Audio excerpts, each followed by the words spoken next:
Swastyastu. Kali ini Bu Gung mau berbagi resep ayam goreng sisit sambal embe untuk makan siang dan makan malam. Jangan lupa di like, di komen, dan subscribe ya.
Ini embe yang sudah kita goreng tadi, kita siap akan mencampur dengan ayam yang kita sisir tadi.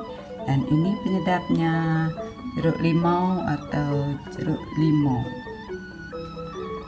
Kita ambil sambal embe tadi yang tidak usah kita kasih garam, karena tadi kita sudah tuangkan garam sama terasi atau serenya. Misalkan isi dikit minyak-minyaknya, kita ambil limau, kita peraskan yang sudah dihilangkan batunya, kita peraskan pada ayam ini. Nah, kita campur aduk-aduk. Nah, ini ayam goreng sisit sambal embenya sudah jadi. Yuk kita coba yuk. Wow, enak sekali.